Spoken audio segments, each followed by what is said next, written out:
नक्सलियों का वोट बहिष्कार जारी है। जैसे जैसे चुनाव की तारीख नजदीक आ रही है, वैसे वैसे नक्सलियों की हलचल भी होने लगी है।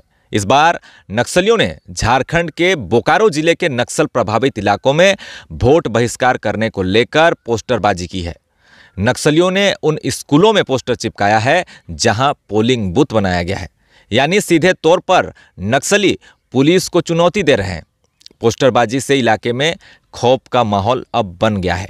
भयमुक्त वातावरण में चुनाव को लेकर हर जिले में पुलिस अधिकारियों की बैठक पहले ही हो चुकी है। खासतौर पर नक्सल प्रभावित इलाकों में सबसे ज्यादा पैनी नजर रखी जा रही है। फिर भी नक्सलियों के द्वारा इस तरह से वोट बहिष्कार करने की अपील लोगों से की जा रही है। पोस्टर जो है उत्तर छोटा नागपुर जोनल कमेटी भाकपा माओवादी की तरफ से जारी किया गया है, जिसमें कई तरह की बातों का जिक्र किया गया है और सीधे तौर पर प्रधानमंत्री नरेंद्र मोदी को लेकर बयान लिखे गए हैं। माओवादियों ने पुलिस मुखबिरी करने वालों को जान से मारने की धमकी भी दी है और पुलिस मुखबिरी यानी कि एसपीओ बनना बंद करो, ऐसा कहा जा रहा है। पोस्टर में लिखा है कि चुनावी मौसम छाया है, चुनावी मेंढक आया है, ग्रामीण क्षेत्र से पुलिस कैंप को वापस करो, गली गली में शोर है, वोट लड़ने वाले सभी नेता चोर हैं, ऐसा माओवादी कह रहे हैं। पोस्टर की जानकारी मिलते ही पुलिस ने उसे जब्त कर लिया है, मगर इससे ग्रामीणों में डर का माहौल देखने को मिल रहा है। चूंकि जब से चुनाव की घोषणा हुई है, तब से माओवादी हर संभव प्रयास में जुटे हुए हैं कि किसी तरह से भी वोट बहिष्कार किया जाए। उसके लिए वे कई तरह के तरकीब भी लगा रहे हैं। हर बार वे लेकिन विफल हो जा रहे हैं, क्योंकि कई नक्सलियों को जो है गिरफ्तार किया जा चुका है, उनके ठिकानों को नष्ट किया जा चुका है। कोई भी बड़ी घटना को अंजाम नक्सली नहीं दे पा रहे हैं।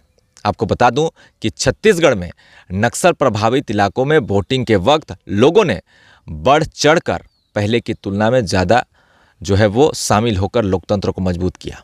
और इस बार भी चुनाव में चाईबासा के कई नक्सल इलाकों में लोग जो है काफ़ी संख्या में वोट देंगे, ऐसी उम्मीद भी जताई जा रही है, क्योंकि चाईबासा जिले के कई गांव जो सबसे ज़्यादा नक्सलियों का गढ़ माना जाता रहा है, उनके आसपास अब सुरक्षा बलों के कैंप बन चुके हैं। कई इलाकों को छोड़ नक्सली काफ़ी जंगलों के अंदर रहने को मजबूर हो गए हैं। उनके राशन, दैनिक उपयोग वाली सामानों, विस्फोटक सामग्रियों को पहले ही जंगलों से सुरक्षा बलों द्वारा सर्च ऑपरेशन चला कर बरामद किया जा चुका है और काफ़ी ज़्यादा माओवादियों को इससे नुकसान उठाना पड़ा है। ऐसे हालात में नक्सली किसी बड़ी घटना को अंजाम देने से पहले 1000 बार सोचेंगे। यानी एक तरह से नक्सली संगठन झारखंड में काफ़ी कमज़ोर पड़ता हुआ दिखाई दे रहा है। उनकी पकड़ भी ढीली पड़ गई है। अब मात्र चंद ऐसे इलाके हैं जहां कुछ चंद इनामी नक्सली शेष रह गए हैं। बातचीत के क्रम में मुझे कुछ नक्सलियों ने बताया था कि सर कटा देंगे, मगर सरकार के सामने आत्मसमर्पण नहीं करेंगे। यानी कि वे अपनी विचारधारा के लिए जंग लड़कर अपने आप को खत्म करना चाहते हैं। अभी भी सैकड़ों नक्सली बंकर बनाकर इस कड़ी धूप में घने जंगलों में रह रहे हैं। आसपास के गांव से उनके लिए राशन पानी की व्यवस्था हो जाती है और होती ही रही है, क्योंकि कई लोग आज भी उनके लिए काम कर रहे हैं जो घने जंगलों तक आवश्यक सामग्री पहुंचा रहे हैं।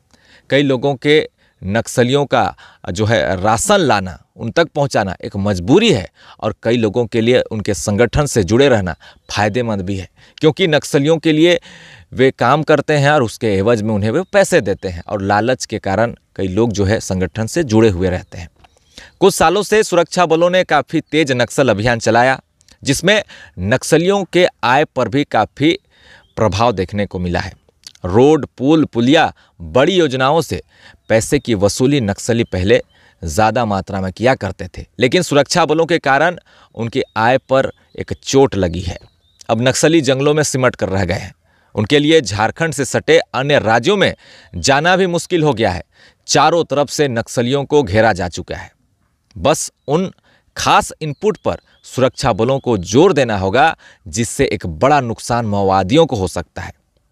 अभी संगठन में नए लोग नहीं जुड़ रहे हैं और संगठन भी अपनी विचारधारा से बताया जाता है भटक गए हैं, और ऐसा दिखाई भी दे रहा है, जिसका फायदा सुरक्षा बलों को पिछले 1 साल से लगातार मिल रहा है। कई ग्रामीणों को मुखबिरी के आरोप में वे हत्याएं कर चुके हैं। कई लोग आईडी बम की चपेट में आने से मारे जा चुके हैं, जिससे जो जुड़ाव आम पब्लिक का नक्सलियों के साथ था उसमें दरार पड़ने लगी और पुलिस को इससे ज़्यादा जो है फायदा होने लगा। बड़े इनामी नक्सलियों की बात करूं तो वे आसानी से आत्मसमर्पण नहीं करेंगे, क्योंकि बड़े नक्सलियों के सरेंडर के साथ ही पूरा माओवाद संगठन झारखंड से साफ हो जाएगा और इस बात को वे अच्छी तरह से जानते हैं।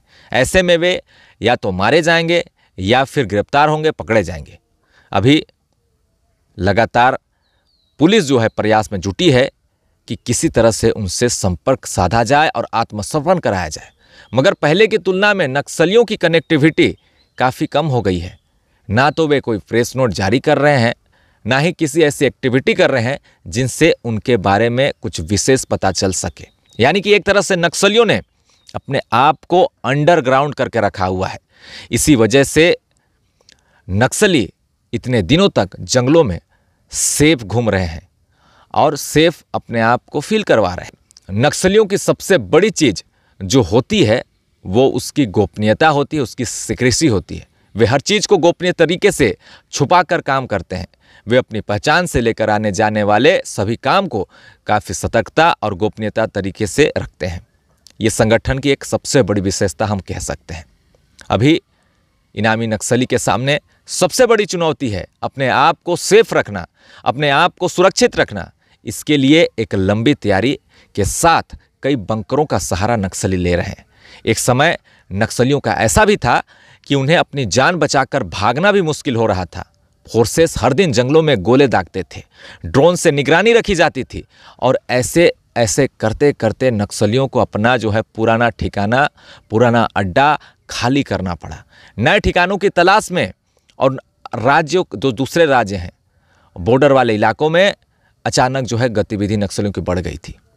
फिर उधर से भी सुरक्षा बलों द्वारा घेराबंदी की गई और वे सारंडा की तरफ चले गए, मगर सारंडा में भी नक्सली ज़्यादा दिन तक नहीं रुक पाए और अभी वे ऐसे इलाके में हैं जहां तक पहुंचना सुरक्षा बलों के लिए काफ़ी मुश्किल है और जंगल भी है और सुरक्षा बलों के लिए भी एक नया ठिकाना है। मगर लगातार सुरक्षा बलों की घेराबंदी शुरू हो चुकी है। अचानक कभी भी कोई बड़ी मुठभेड़ देखने को मिल सकती है, ऐसा हमारे कुछ विशेष सूत्रों के द्वारा पता चल रहा है। मगर अभी भी नक्सलियों के सामने दो रास्ते हैं, या तो वे आत्मसमर्पण कर दें या फिर वो इस जंग में मारे जाएं। बाकी पुलिस लगातार ये प्रयास में जुटी है कि किसी तरह से बड़े इनामी नक्सलियों को जो है पकड़ा जाए, आत्मसमर्पण कराया जाए। फिलहाल अभी के लिए बस इतना ही, मगर इसी तरह की विशेष अपडेट देखने के लिए मेरे चैनल के साथ जुड़े रहें। देखते रहिए न्यूज़ आपका। धन्यवाद।